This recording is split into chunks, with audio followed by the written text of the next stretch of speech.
Ask the Podcast Coach for September 30th, 2017, International Podcast Day. Let's get ready to podcast. All right, there it is.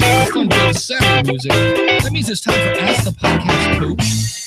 I'm your host, Dave Jackson from the School of Podcasting.com. And we are at askthepodcastcoach.com/live if you want to come over and get your question answered. Or if you want to jump on in, it's askthepodcastcoach.com/join. And joining me from podcastwebsites.com. And if we say pretty please, she might actually give us a demo later. Did you know that? Maybe? Okay, cool. It's the one and only Ramona Rice. Ramona, thanks for coming on the show. What's up, everyone? Dave, thank you so much for having me. We're already dispelling myths that people who work for competing podcast companies can't be friends. Oh my God. A Libsyn person and a podcast websites person are actually talking to each other. That's right. Dogs and cats living together, complete mayhem. Just people. Calm down. Yeah. I just in all the communities, sometimes I just want to go use my mom voice and go, no, and stop that with some of these people. Good morning, everyone. Happy International Podcast Day, Dave. That's it. I actually went to the mall last night and was talking to random strangers. Wait, were you like being like a Mormon missionary? Have you found the church of podcasting? I actually walked in because it was funny because I would walk up. First of all, and people do not believe this, behind this is a very shy person. And at Podcast Movement, I can talk to anybody because I can just walk up to you and go, what's your show? Yeah. Random people at a mall. It was like, I was just, do it. You can, I just was making myself do it. And I would walk up to people and I go, hey, can I bug you for like 2 minutes? And you could just see the wall come up like, oh, good God, he's going to tell me about Jesus or try to sell me something or whatever. And I'm like, he's escaped from one of those mall kiosks and he wants to scrub my hand. And I'd be like, I'm not selling you anything. I said, tomorrow's International Podcast Day. And I just need to know, do you know what a podcast is? And they'd be like, no. And I go, I bet then you haven't listened to one yet. And they'd go, you're right. And I'm like, okay, would you like to learn? And they'd go, no. And I go, all right, thank you very much. So you'll hear a lot of that on Monday School of Podcasting. I'm trying so funny. I'm looking at going, how am I going to turn this into content? So that'll be fun. But that's really, I love what Roman Mars said at Podcast Movement 2015. I think his keynote's one of the most impactful in our industry, and I wish everybody could listen to it. Really, Dan and Jarrett should just make that public because I think he ended it with like, stop fighting with each other. The war is out there. And that's where it starts, guys. Like before we do anything, the war is out there, just getting grown-ups to listen to your shows. That's the war. Focus on that. What was interesting, and I can't do too much of this because people will say, hey, Dave, you did a repeat on the School of Podcasting. But it was either like, I have no idea what you're talking about. Or like I walked up to three guys and I go, hey, can I, bug for Tuesday? Like tomorrow's International Podcast Day. Do you guys listen to podcasts? And one guy's like, hell yeah. And I'm like, okay. And it was like, and they were like, oh, I love this one and that one. So you were either all in or like, I have no idea what you're talking about. So that was kind of. That's awesome. Yeah. So, but the cool thing was at Podcast Movement, Ramona and I were talking and we got to talking about all the questions that we hear all the time. All the time. And I thought, you know what, since it's International Podcast Day, let's do podcast greatest hits and just go down the line. Now, if you have a question, for those of you that are at askthepodcastcoach.com/live, and it's not one of the, we will graciously answer any question you have, like always. Yeah. But if you, we thought we would hit the ones that come up the most. So Ramona, I will let you start first. Oh, excellent. Okay. The first one Dave and I have lined up is, which microphone should I use? How many of us have heard that one over and over again on every podcast forum in the world, in the history of the world? You can see on this, if you're watching the video, I'm using the ATR 2100. I own 3 of them. They are quality mics. You can buy them on Amazon. I think the last one I purchased was $60. And it's an excellent, excellent mic. It's a great starting point mic. But shouldn't I get wait a minute, I have to say it. I got to make sure my sound effect. Shouldn't I get a Heil PR40? Heil PR40. The answer is, if you want to. If you want to. That's the whole thing. It's like, just don't use the little stick microphone or the built-in microphone of your laptop. But I'm with Ramona, ATR 2100 or a 2005 Stay away from, and the Blue Yeti and the Blue Snowball are not bad microphones. You just have to know how to use them. And by the time you get the stand and the pop filter that are all specially made for that microphone, you've could have bought 3 ATR 2100. So yeah, like I'm using a newer arm stand. Yeah. Here, and I just get whatever random microphone cover. Or you can get like again a pop filter works too. You do need those things, but as the stand in the ATR 2100 box is crap. I'll say it. It's worthless. I just throw them away. Like I have for it's right here. I have this guy. I forget where I got it from. I think it was like $10 and it came with a pop filter. These are super easy to use and so it's just easy to go. So just when in doubt, don't, especially if it's your first podcast. Like at this point, I think that I could justify getting the Heil. I could. Because I podcast regularly. But I have 2 baby podcasters, literally baby podcasters. My 9-year-old and 11-year-old are podcasters now, which is always fun. I am not paying that much money for them to podcast. I love them, but no, it's not happening. So well, they're doing a show about Harry Potter, correct? Correct. They are the Tiny Potters. Go listen. Yes. Is that at tinypotters.com? Tinypotters.com. Yes. See, that makes my heart go pitter patter. Anytime I hear a parent doing a show with their kids, because I just can't wait till they turn 18 and it's like, here comes their prom date and you go, listen to this. And he's like, mommy, I want to be a wizard or whatever. And, exactly all sorts of great embarrassing things that you can use on your children much later. Exactly. So yeah. So microphones, again, get the best one you can afford. But if it's your first podcast outing, don't invest a ton of money because what happens if you don't like it?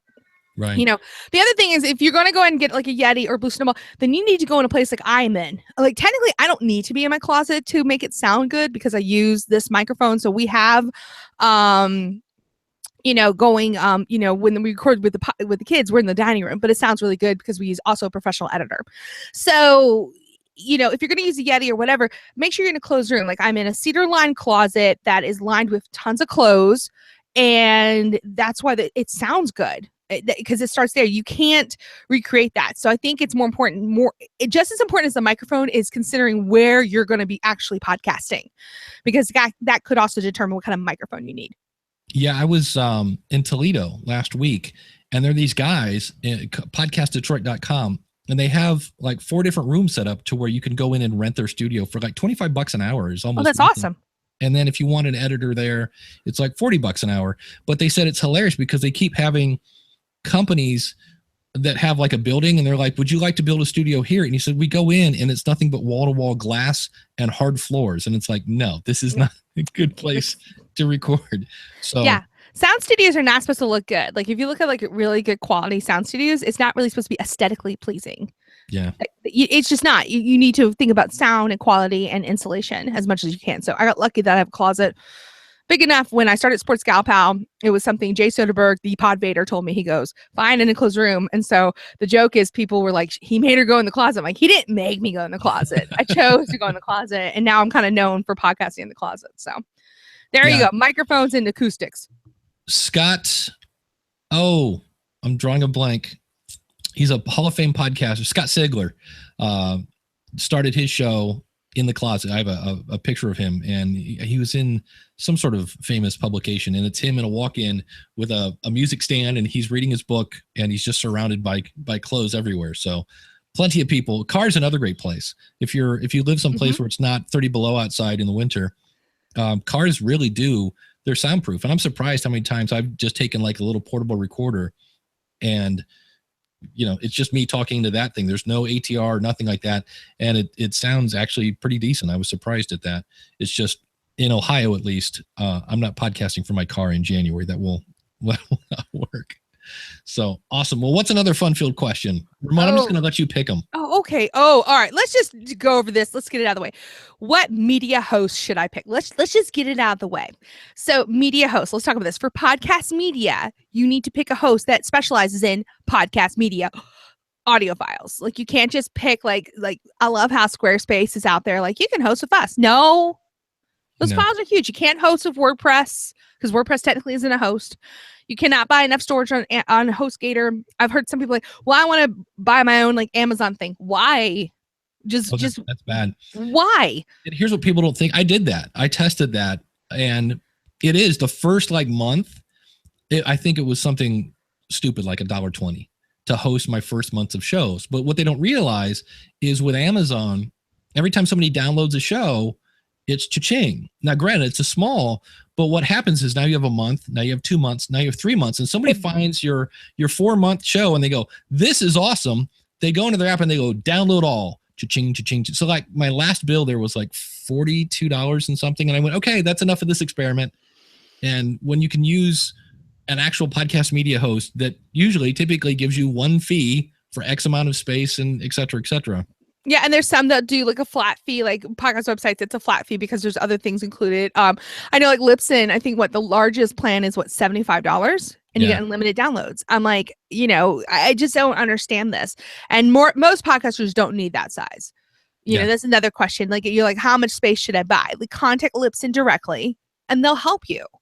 Yeah. Because that's their job and they want to make sure you're getting the right amount of storage. If you think you need unlimited storage, talk to people and find out. Like, that's a really good question. Like, how big should my media files be and all, like you shouldn't be uploading WAV files. They should be MP3s anyway. So that's a whole nother question. But it goes back to all host providers, because Mark Asquith, the co-founder of Podcast Websites, and I have talked about this because people have said, well, Podcast Websites is really overly expensive because the annual plan is $77. And for most podcasts, you're like, oh my God, that's so expensive for hosting. You get your website, you get 24/7 technical support, you get unlimited hosting of your podcast files, you get access to education that's exclusive that we create for them, design services, so you get a ton of stuff. So if you don't want to deal with all that, that $77 all of a sudden is like, that's not too shabby. But there's still those who are like, no, I only want this, or I love Libsyn because I love Dave, or I love Rob, or I love Elsie. Totally cool. Yeah. Like, seriously, guys, at the end of the day, you need to go with a host that gives great customer service, and pretty much all the major ones do. I mean, you guys do. So you need to go with somebody you love, and then go with someone that meets your needs. So if all you need is podcast hosting, then Libsyn's amazing. But if you have like a WordPress website already that you love, Blueberry may be a really good option. Right. Or you may want Podbean or Spreaker or Blog Talk, even though Blog Talk and Spreaker are the same thing, or podcast websites. At the end of the day, I just want you to have quality media hosting. And that does not come with, and you're going to have to pay for it. So let's get this out of the way too. There's no such thing as free podcast hosting. This drives me more nuts than anything else. A couple of months ago, there was, I actually own a day spa here in Virginia where I live, and I do a podcast about day spas. So there was another person in a massage forum actually like, I do podcasts for my clients and I do it on Anchor.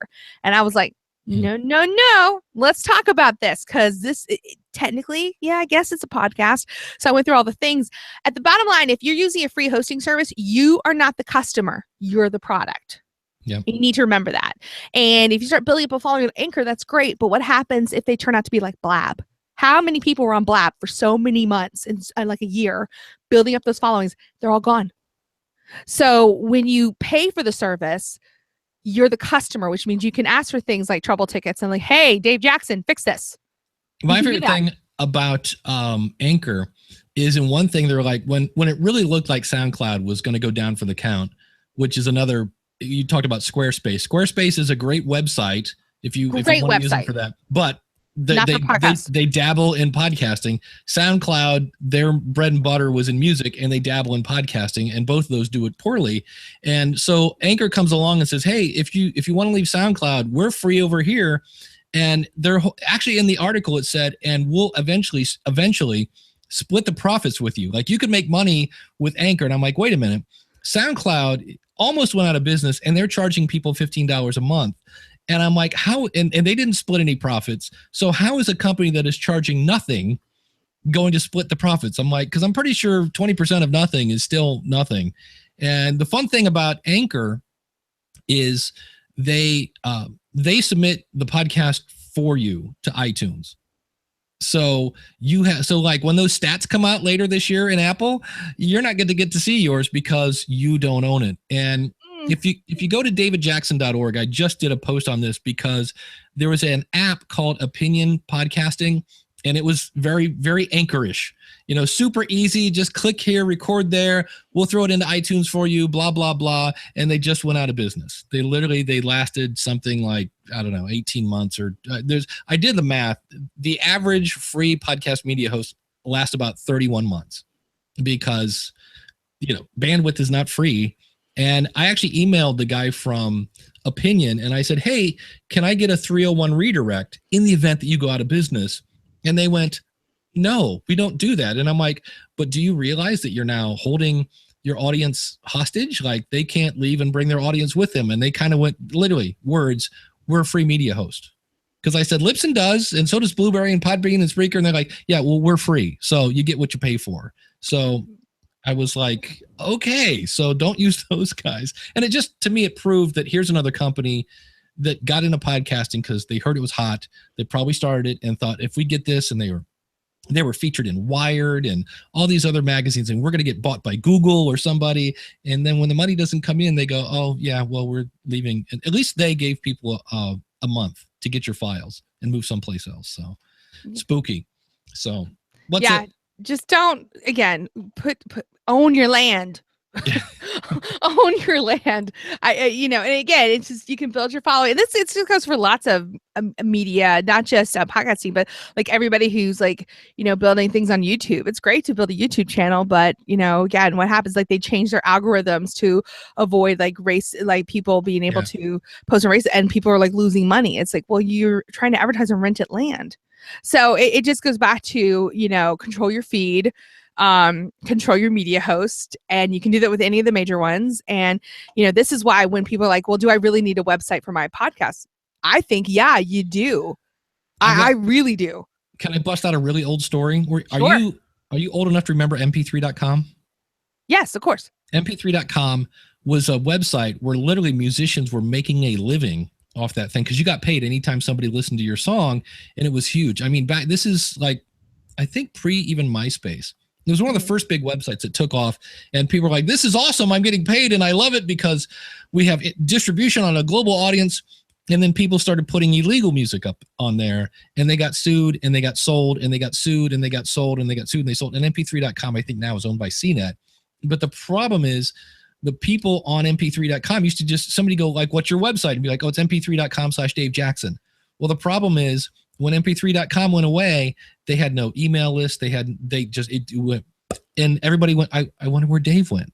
And there was no place. So you got to have all these places that you're using for exposure are not bad, Twitter and Facebook and YouTube and things like that. But you should, in my opinion, you should have your website be your main thing. And these are just little satellite offices that float around your main thing. That way, when Blab goes away, you can say, oh, I know where Dave is. He's over at schoolpodcasting.com. So, and people don't believe that. And I always go mp3.com and they're like, what's that? And I'm like, let me sit down, grandchildren. Let me tell you about the story.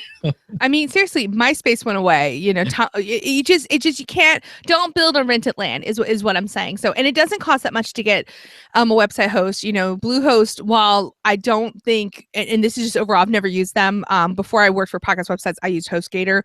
HostGator gives great customer service. I have found really reasonably priced.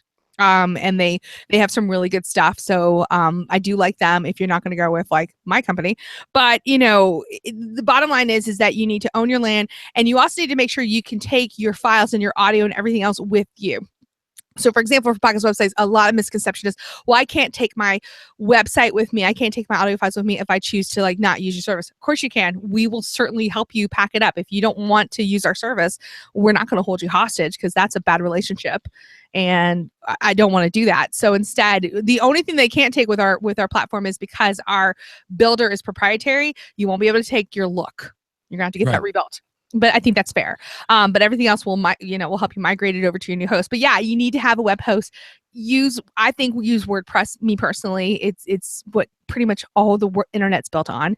It allows, and again, I get Squarespace and why people like it a lot. It's easy to use. I do get that, but there are plugins like, again, you can use Beaver Foundation. You can, hire a designer to build your website. Again, you can go for a service like podcast websites. A lot of people don't know, but the month-to-month plans will allow you to use any hosting you want. So you don't have to use podcast website media hosting. You can still use Libsyn hosting if you want to.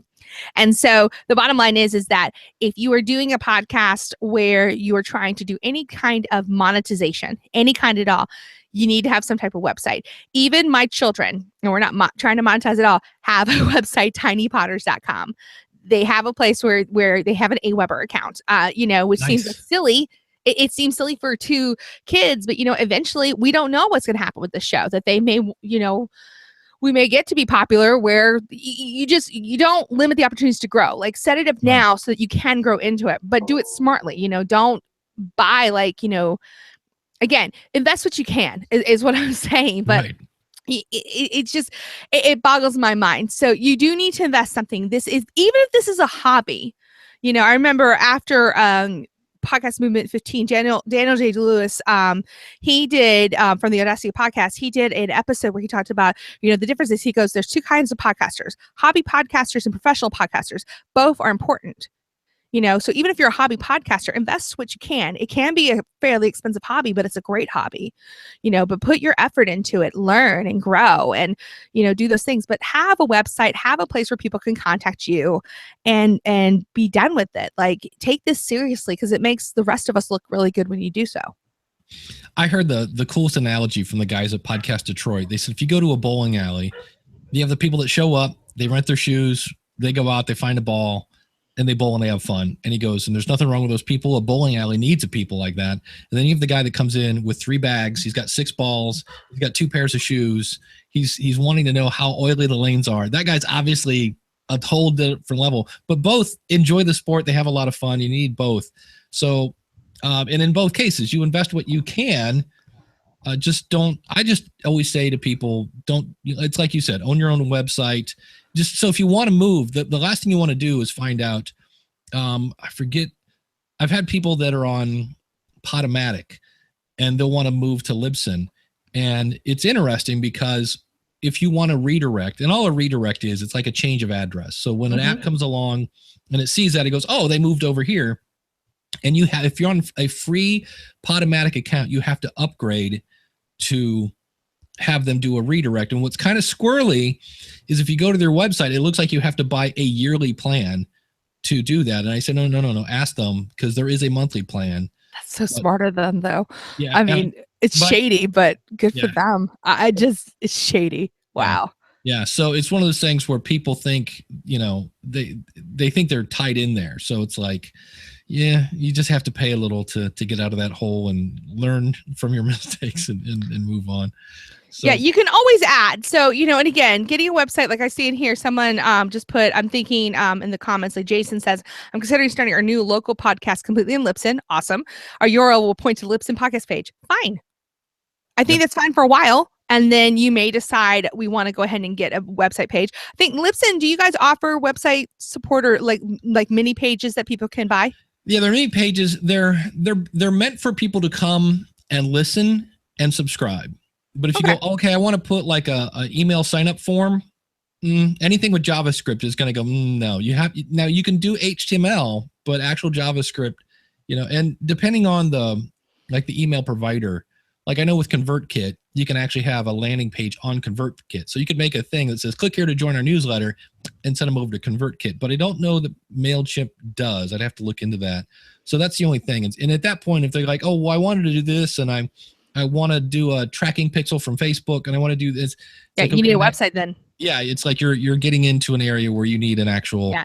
The second you want to add things like, again, plugins, like you look at a website, like for Spapreneur, I have, which is the podcast I do with my mom about day spas.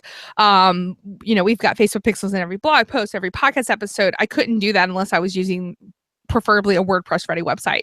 So that's why I did that, because it allows you the most flexibility, allows you to use all the cool tools. Like if you want to upgrade to Simple Podcast Player or whatever, that's a plugin. So you really need to understand that and do that. And if you don't, there's plenty of resources out there. Like the one common thing I would like for those of us who have been in the industry, because I've been in the industry now over 2 years, you've obviously been in there longer, but is when we get new people in these forums asking questions, the one thing that I try not to do, even though I'm frustrated with the same questions, and yes, they could Google them, is to not chastise them for asking these questions, because I'd rather them get really good quality information.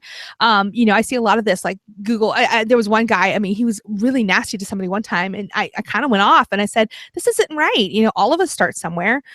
There's aspects of RSS feeds I don't understand because I don't do the technical aspect of podcast websites, but if you ask me how to build an audience, I can certainly tell you how to do that. So there's room for everybody at the table. So be nice when people ask these common questions, and then you can link to Dave's show and say, here, listen to this episode, and we go over all the common questions. There's another question that came up that's kind of common too. So there was actually a little debate here. I think it was Lucas who started. I'm actually debating not having advertisers anymore. And then somebody's like, you running up against the tide here. And then someone's like, I've turned away multiple advertisers. And then someone goes, Lucas is like, I had a former boss calling me asking to advertise this life insurance program on my podcast, and that is about competitive handgun shooting. He goes, no. Anyway, let's talk about advertising for a minute. So there's several ways you can monetize a podcast. You can get sponsors. Number one, that's actually the most difficult way to monetize your podcast, because you do need to, it is, let's be honest. Like, would it be awesome if the Tiny Potter suddenly had Blue Apron sponsoring them? Yes, because it means I would get free Blue Apron. So this mom is going, please dear God, Blue Apron, come find Tiny Potters. But I would never have them on Spotpreneur because it makes no sense. Right. It makes no sense for the audience. But with Spotpreneur, so Tiny Potters, we don't worry about monetizing it all right now. That's really just a love project between the kids and I, something to do, fun for us together. So you got to go back to the purpose of your podcast when you're monetizing. For Spotpreneur, there's a couple ways I could do it. I could have advertisers that support like day spa industry people, massage table wearers and education providers, things like that.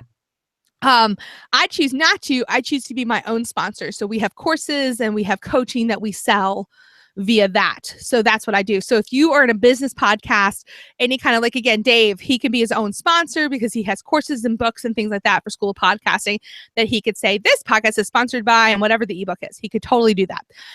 You could also do affiliates. I think the most famous affiliate person is Pat Flynn, because I swear that's all he makes his money on is recommending products to people. So if you love, again, like Libsyn has an affiliate program, Podcast Websites has an affiliate program. So if you're doing a podcast about podcasting, you could mention those. Or again, Spotpreneur, we actually have an affiliate program with a company out of Australia called Healthonomics. And what they do is they create social media graphics for people in the wellness space. So like massage therapists, yoga people, and they can get a bundle of beautiful graphics for $20 a month. And then we get a little bit of that, for the subscription.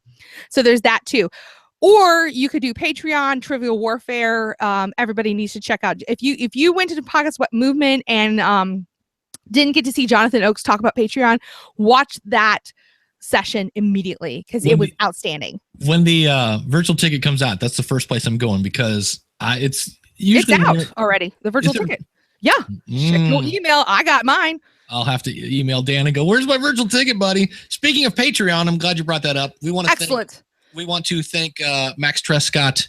Oh, see, I don't have my sheet open. Wait a minute. I can do this. I remember this. Well, I will talk while you do that. You can do that. Patreon is great for someone so Dave uses Patreon for this project here. He gives exclusive access to his Patreon users. We're going to be doing a special session. They get a half hour of bonus content from Dave and I today on International Podcast Day because they are Patreon subscribers. And it's basically their way of saying thank you to Dave for providing great information about podcasting and being entertaining and putting up with his cat. Really, it's about the cat. Am I wrong? I just did your ad read for you. You're welcome. I left the door open today just so Bernie can come in because it's International Podcast Day. And Bernie wants to. And he is more famous than you are. He is. But yes, Max from aviationnewstalk.com, Josh Rivers from creativestudio.academy, and of course, the one and only Glenn Hebert from Horse Radio Network. If you'd like to be one of my awesome supporters, simply go over to askthepodcastcoach.com/awesome. And I deeply appreciate that. So that's another way you can make money with your podcasting. And then there are other things like free stuff. I got a cool little plug-in thingy for my Amazon Alexa. I watched this. Who sent this to you? It was Acuity Scheduling. Acuity Scheduling, yeah. I use them. I'm like, damn it. I need to they need to become my friend. They sent you all that cool stuff about the cat treats. Yeah, I watched the whole video going, I'm doing this wrong. Yeah. So, and I just have there's some new mic preamp that guys, hey, we do this. We're locally owned, blah, blah, blah. Can I send you some gear? And I'm like, Okay. Yeah, it doesn't require you, if they offer it to you. The other thing is you could actually get a job in podcasting. I didn't mean to get a job in podcasting. It just kind of happened by accident. And then all of a sudden I'm, this like community manager for podcast websites. I'm like, okay, so technically I am paid to podcast. It is my job. How did that happen? So I met Mark Asquith at New Media Expo 2015. Dave knows that conference very well. I try not to bring it up too often because it's a wound. But anyway, so I met him there. We became friends and we kept in touch. We hung out a ton at Podcast Movement 2015. And that's when he had softly launched podcast websites. And he was there not as an exhibitor, but as just a person kind of like seeing how things were. And as he was growing, he needed a community manager, and he saw what I did in my day job. I was a community manager for a real estate company, and he said, "Can you do this?" And it started out part-time, and then in May 2016, I left my full-time job for a lot of different reasons, and to be more home with the kids. And so that's how I got started, and it's just grown from there. And now I'm taking over the entire Academy section of podcast websites, which is awesome. So the Academy is this like internal education piece where we have podcasters like this month, October, we've got Harry Duran from Podcast Junkies and Fullcast coming on to talk about repurposing content in effective ways, and he's great at that. So he's going to come on that. We've had like Jessica Kupperman. We've had who else have we had? We've had Kate Erickson, of course, because we're partners with John Lee Dumas and her. She was talking about productivity, and nobody is more productive than her. We've had Colin Gray from the podcast host, like a ton of really good quality people. Nice. Jessica Rhodes from Interview Connections, all talking about their specific topics. Michael O'Neill came on about interviewing. So nice. And they're kind of like this, but it's private, so people can ask questions to them right away. And then there are replays. We even had, my favorite was my personal money coach, Amber Duggar. So I hired a money coach last November. And since then, I've paid off like a ton of credit cards, and I haven't added on any debt, both business or personal. And so I'm like, more podcasters need to know this because I think a large part of people are like, I need to make more money with podcasting. I'm like, nah, you probably need to know how to manage your money a little better. That's it. I think that's when it starts. Amber Duggar? Yeah, Amber Duggar.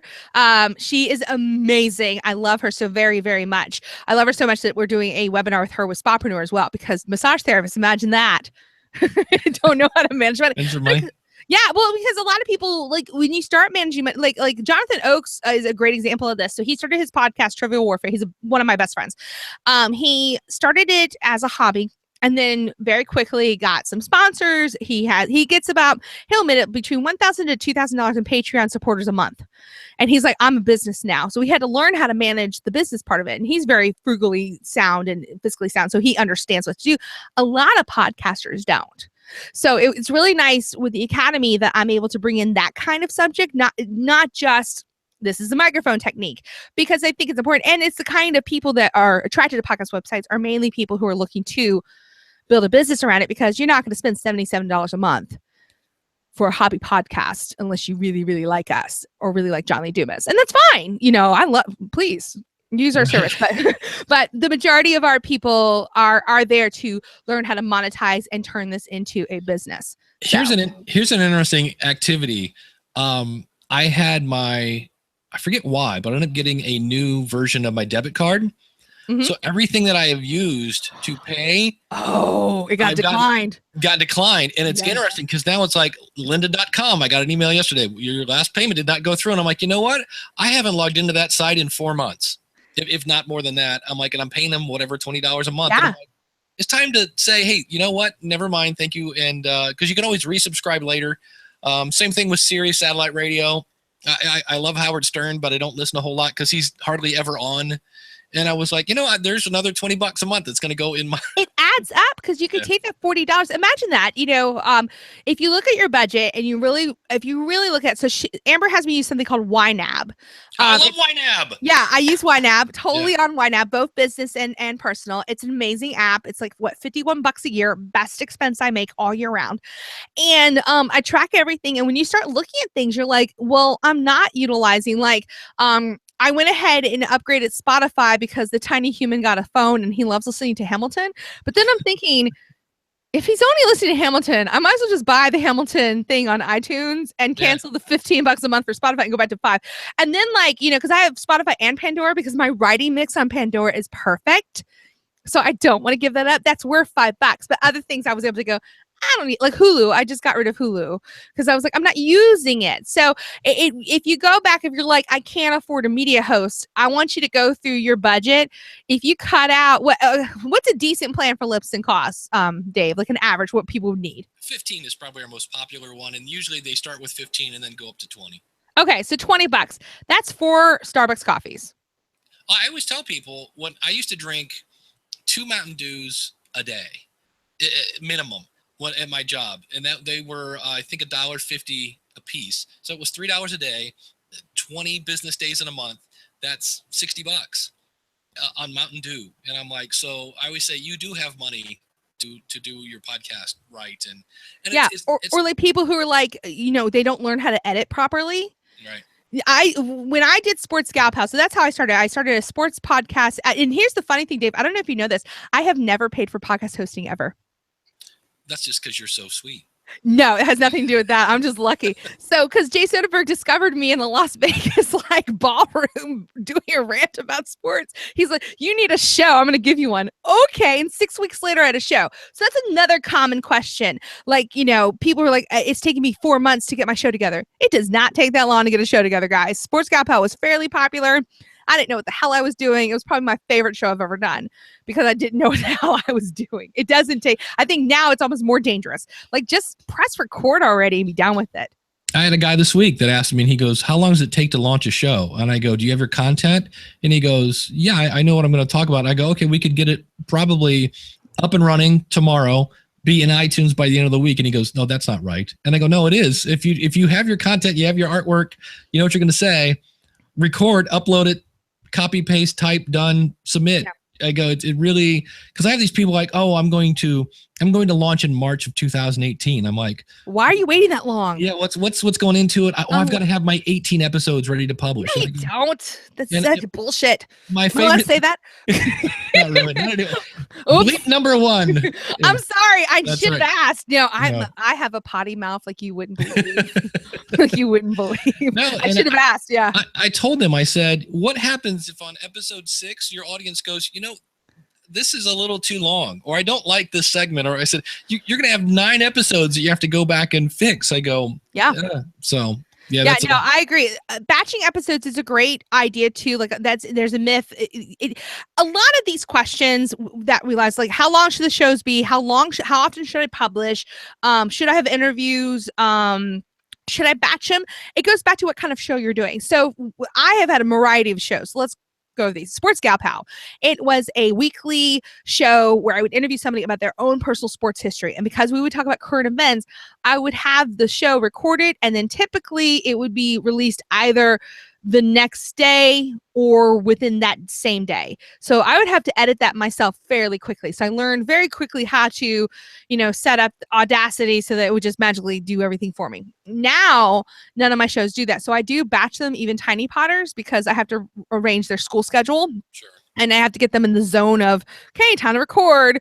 Let's not mess up our microphones. Okay, we're being silly. And then with them, I've realized I can only get 2 good episodes out of them at a time. So same thing with my mother. I can only get 3 good episodes out of her at a time. So we're able to batch those, and then I send them. I use John Buchanan from Audio Editing Solutions is who I use. And he's great. And so, and then with Jessica and I, with Fat Lip, we have a new show coming out. Jessica Kupperman and I are working on a show. We've just been recording once a week because that's how our schedules work. All of these things, the Tiny Potters episodes are about 15 to 20 minutes long because it's 2 kids. They're only going to talk so much. Spapreneur depends on the subject. It's been no more than an hour for a subject. Fat Lip, we go about an hour. But this whole nonsense of it must be 30 minutes and it must come out on Tuesdays. Shenanigans. That's the biggest myth of all. It needs to come out when you can consistently let it go. It needs to be as long as you need to get the topic done. And it needs to be what feels right for you and your audience. And it's okay if it changes. Sports Gal Pal originally was designed, Dave, to be a podcast where I would explain to wives why sports are great for your marriage. It quickly became, I realized it's men listening to me. So we stopped talking about that. I started to be a little more flirtatious on air with the guests and all. And the guys loved it. They were like, yes, give us more of this chick who's awesome, who likes to tell you why. Like, Dave, I don't think you should watch the Indians. I saw your thing. Because you're going to jinx them. That's it. So you should not be allowed to watch any baseball the rest of the year. They're winning because I haven't watched. Exactly. I haven't gone to a game this year. I've No. completely just like, and I'll do the same thing. I usually tune in the playoffs, and that's when they lose. So I'll just maybe I won't even watch. You just need to say no. Okay, you need to do the exact opposite of what Corey Finneran does for Ivy Envy. It is because of his show and the buildup that he has built over the years is why the Cubs won last year and really good pitching. So you see what I mean? Like that's a different demeanor than I would for Sports Galpal. So for Spotpreneur. So you it takes a while to find your podcaster voice. Each show is going to be different. And just record already. Stop waiting months. It does not take that long. You are not NPR. Okay, get that out of your head. Well, I always say record a couple of episodes and then pick your schedule, because I've seen so many people like, I'm going to do a daily show like John Lee Dumas, and I'm like, okay, go ahead and record 5 episodes, and then let's get back together and talk about how we're going to release those. And you get back with them and they're like, okay, I'm not doing a daily show because this is a lot harder than I thought it was. Yeah. And I'm with you. There's the worst thing I hear is it's the Dave Jackson hour and I've got 15 minutes worth of material. So after like 15 minutes, and I'm like, okay, so I just had a show I just listened to, and they said, I'm not sure what we're going to talk about today. And I ran for the eject button. I was like, because here's somebody who's going to waste my time. Yeah.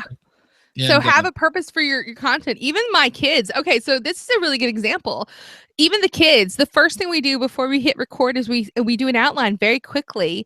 What are we going to talk about? They have to do a 1-sentence summary of the chapter they're talking about. So they are talking about each chapter in the Harry Potter book.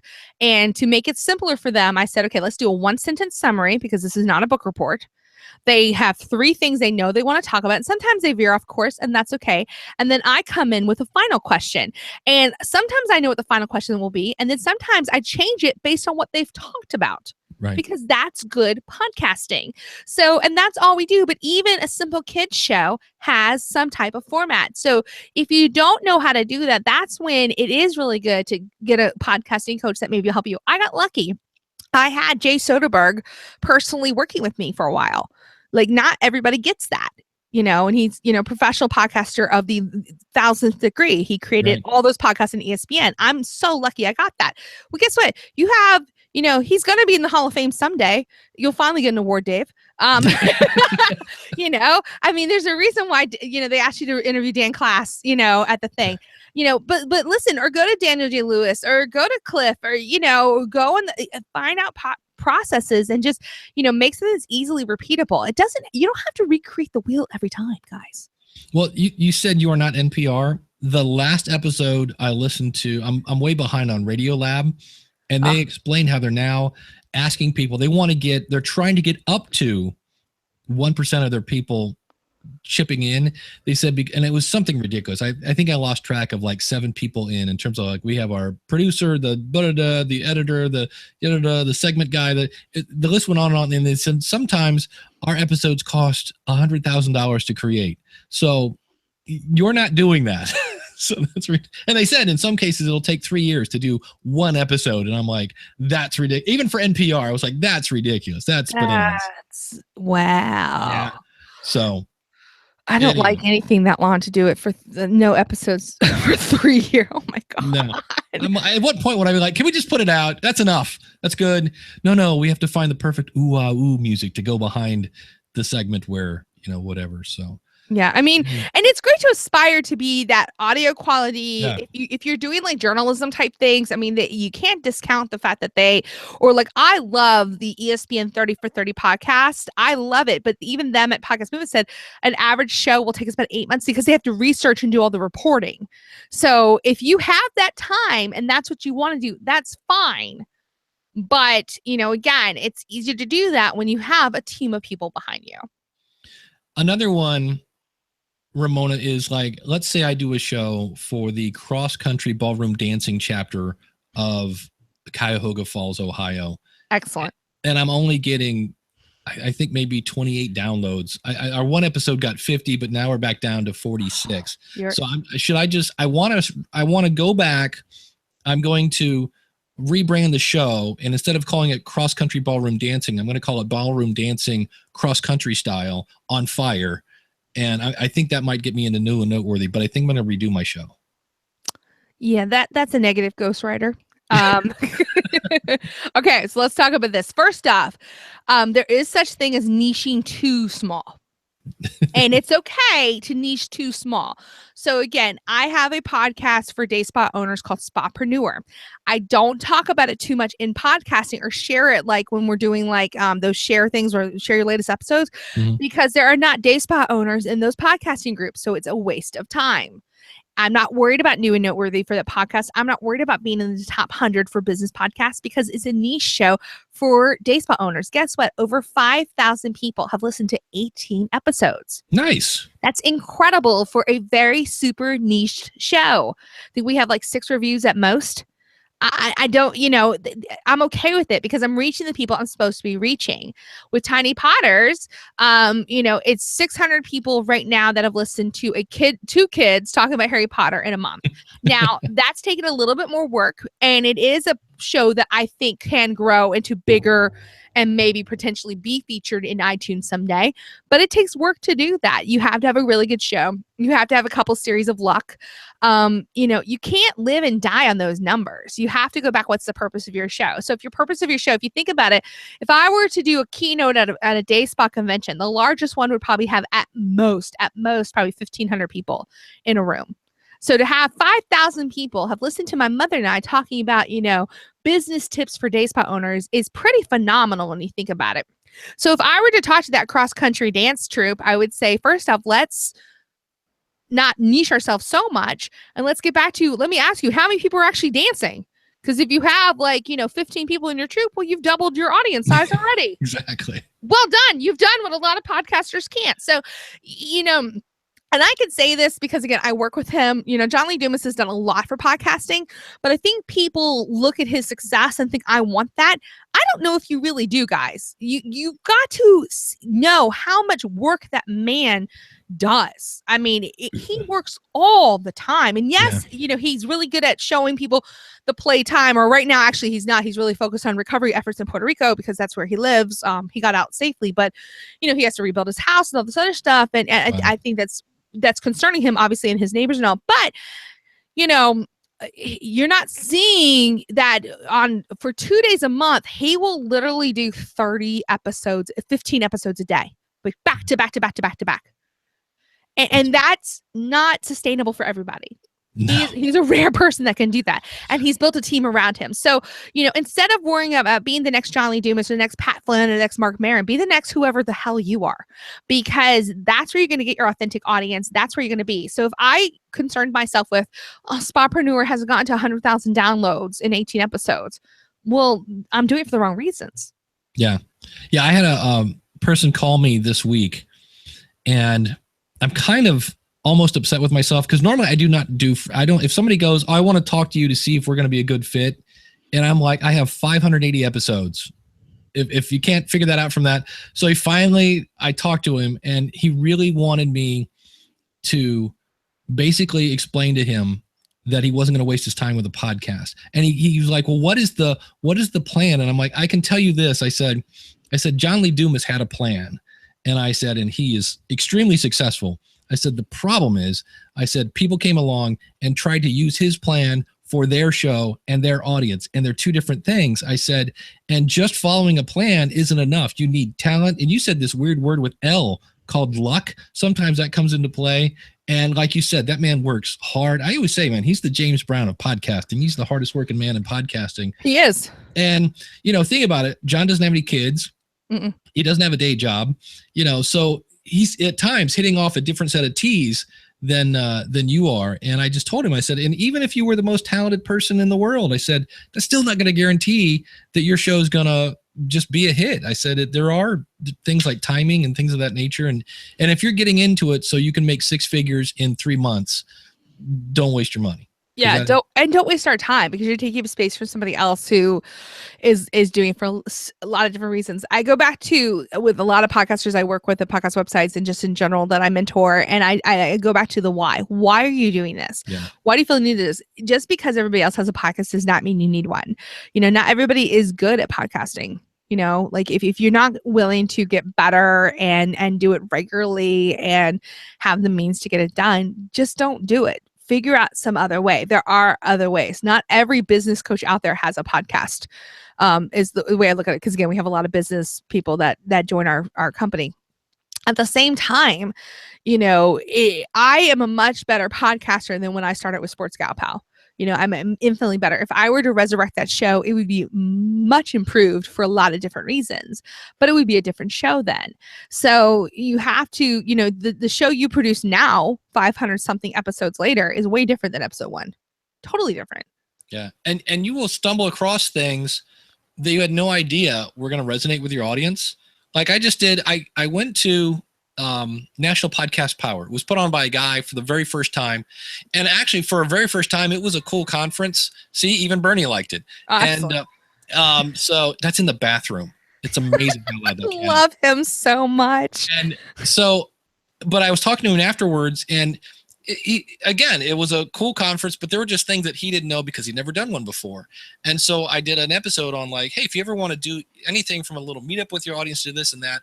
And I've had so many people say, I can chime in on that. Like I somehow hit a hot button with people going, I would love to know more about this. So that's why I said, we're going to do a couple different versions of this episode. I was like, it just happened for me going, you know what? That might be something my audience likes, completely by accident.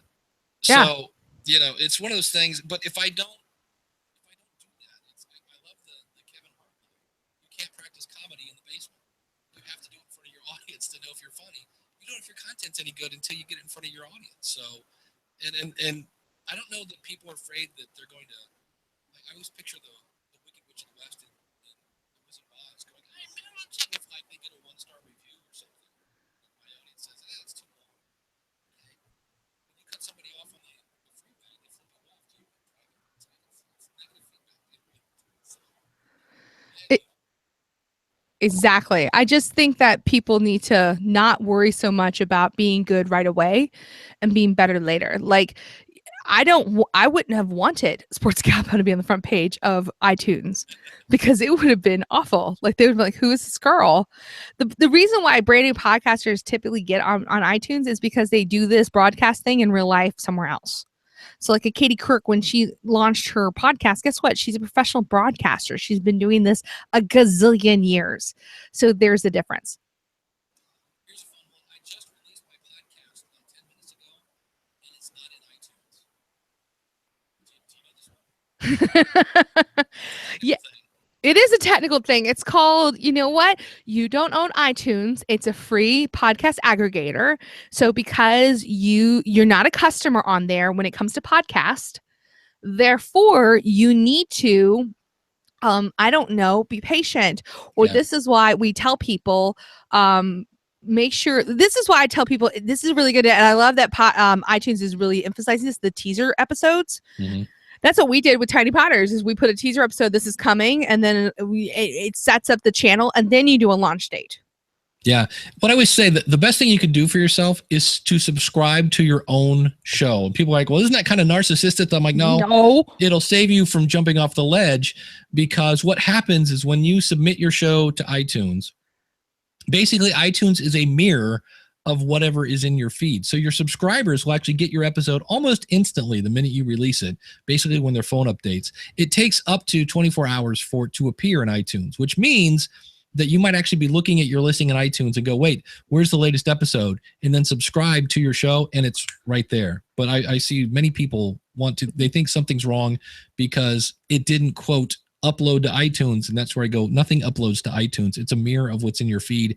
And there's a 24-hour delay in some cases. Yeah. So also, if there's something wrong with your podcast, please, for the love of God, everybody, do not go to any random Facebook podcast group, even if it's one that's ran by your actual company, and say, something's broken. Is anyone else having this? Okay, children, this is what you need to do.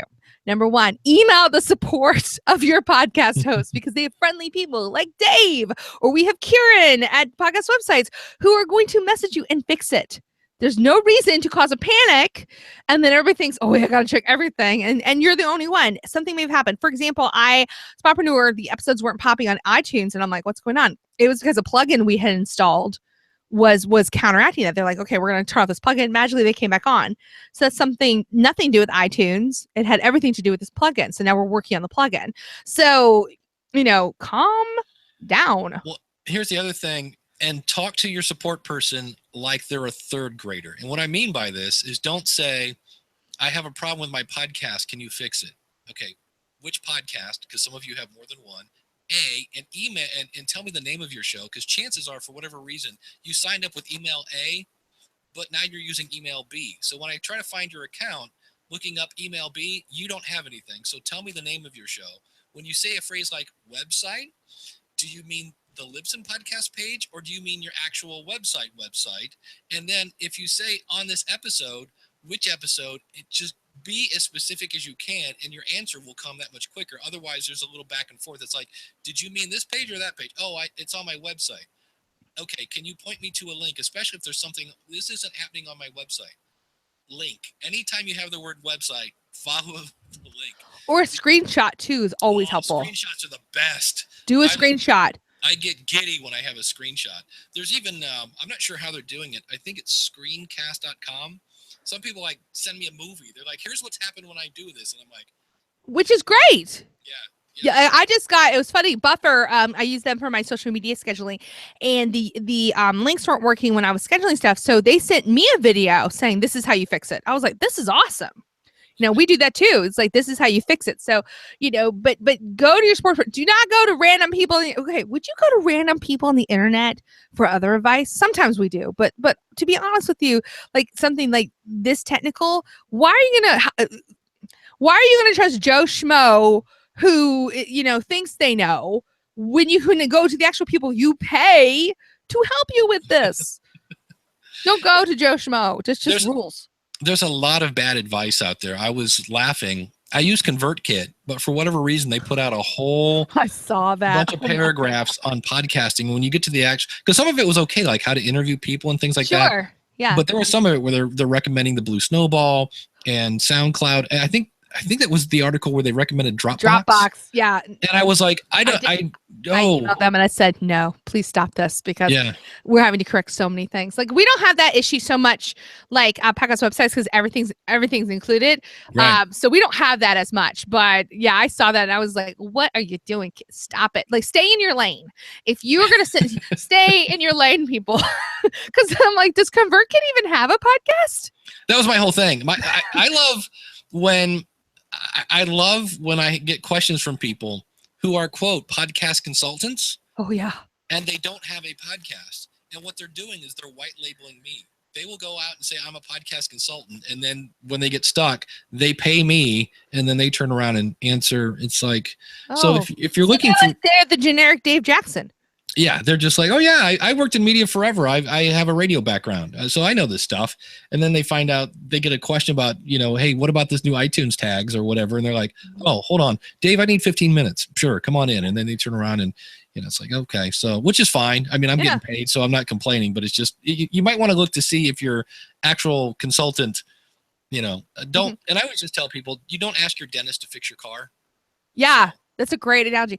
Also, one more thing on this subject. If you are not a copyright lawyer, do not give copyright advice in forums. I had this happen when I did the artwork for Tiny Potters, and there was this woman who's a podcast editor, I guess, and she's like, well, I think you're in copyright infringement. And I'm going, and she used like some random article, and I'm thinking, these images were based on my own children.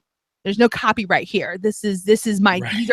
These are actually my children that they're my DNA. I was there when they were born. Like, the art is based on them. So I'm going, no. And then the more I thought about it, I could argue with her. I'm like, I'm not going to argue with you because you're not a copyright lawyer. You don't own the copyright anyway. So I'm like, stay out of it. So don't stay in your lane.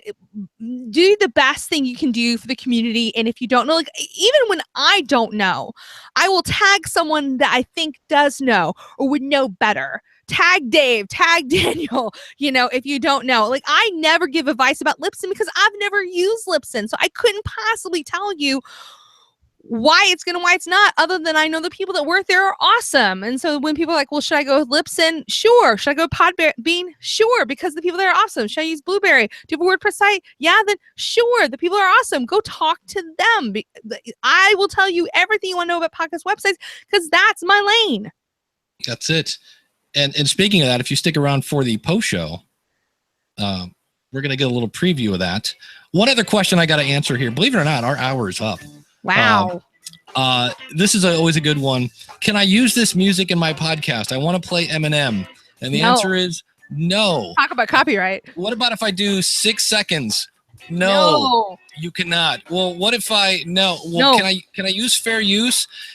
Remember, fair use is the defense you're using in court. So the last time I went to court, it wasn't cheap. So, but no, you can't. What if I no? No, you cannot legally use it. But so-and-so did. Yes, they did. It's illegal.